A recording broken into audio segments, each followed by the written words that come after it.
معجزات باستمرار.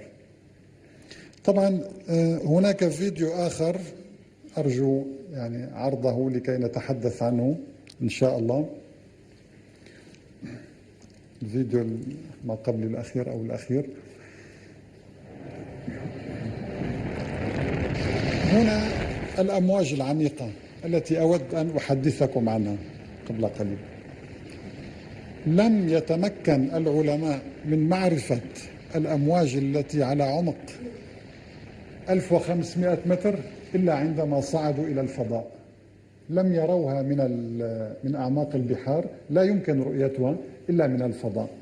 عندما صعدوا بالأقمار الاصطناعية وقاموا بتصوير البحار وجدوا أن هناك دائما أنصاف دوائر ترسم على سطح البحر تمتد لآلاف الكيلومترات كما نرى هنا. هذه كلها صورة للبحر طبعا.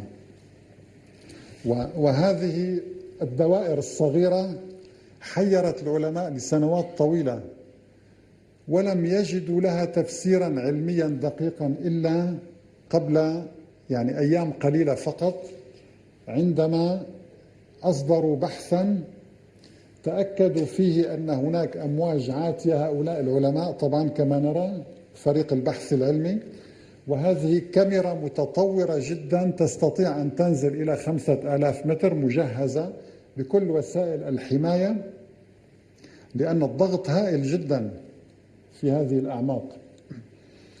وأرسلوا طبعا أجهزة مراقبة وأجهزة قياس، وأنفقوا ملايين الدولارات على فكرة بهدف اكتشاف هذه الأمواج العميقة التي قام الجهاز برصد حركتها العنيفة جدا. 500 متر ارتفاع الموجة.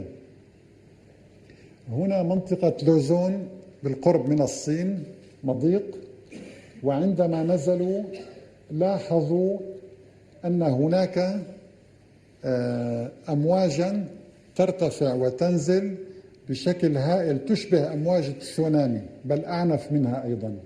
طبعا هذا رسم جرافيك لتوضيح لا يمكن رؤيتها. طبعا هذه الرسوم نراها هي رسوم توضيحية لأن الإنسان لا يمكن أن يرى مثل هذه الأمواج.